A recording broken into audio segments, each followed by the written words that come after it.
Dito ako duman sa kabila, guys.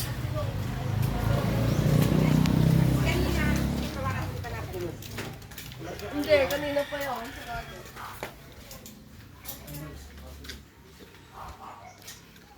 Dito ako dumaan sa may kabilang iskinita, guys. Tagal-tagal na rin na hindi ako dumaan dito. Ilang buwan na yata.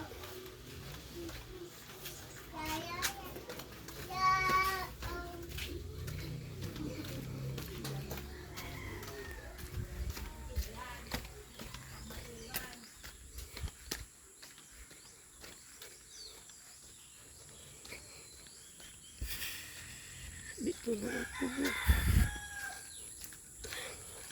Marami ang madadaanan ko dito, guys. Tatlo ang dadaanan ko dito. Pwede dito sa kabila.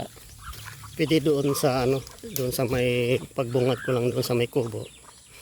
Pangatlo yan doon. Kasi doon malapit ng kalsada. Dito malayo dito. Dito ako bumaba gawa nang bumili ako ng tinapay sa may bakery.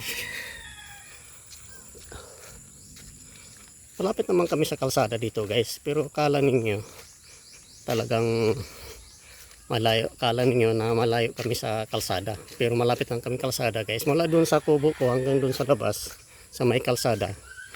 1 minuto mahigit lang, guys. Kulang-kulang mag-2 minuto. Malapit lang. Kala ninyo malayo ang kalsada, pero malapit ang kalsada, guys.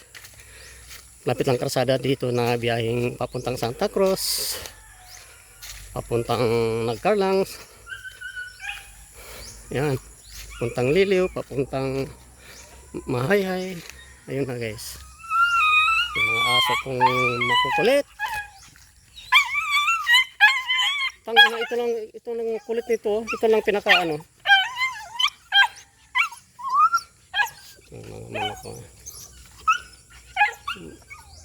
Malaki ng manok ko. Tangin nyo. Talaga ito.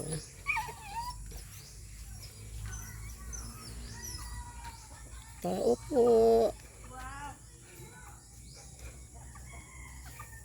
Nagwalis ka, te?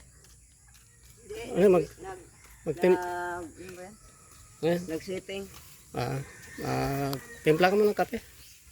Magkape tayo. Okay lang. Ka? Ay, okay na yan. Wag na yung sa na lang, bukas na yan. Magtimpla ka ng kape, gawa ng may sobra akong pera, bumili ako ng tinapay. Kasi meron pala akong pera pala sa dito sa bag. Hindi ko alam na meron pala akong 25 dito. Dito ba? Dito. Meron pala dito. Hindi ko man alam na meron pala akong pera. Kaya binili ko lang ng tinapay. Okay, guys. Dito na ako, guys. Karating ko lang. Pagod din ang trabaho. Kami kanina nagribukada kami sa pang palitada bukas na kami magpalitada. Gawa na makapal kasi yung palitada namin. Aga-aga tayo ngayon. Okay, guys, bye-bye, guys. And dito na ako. Ako yung magkakape. Gutom talaga ako, guys. Okay, guys, bye-bye. Ingat kayo palagi. Bye-bye. Ingat kayo palagi. Bye-bye. Parang doon lang sa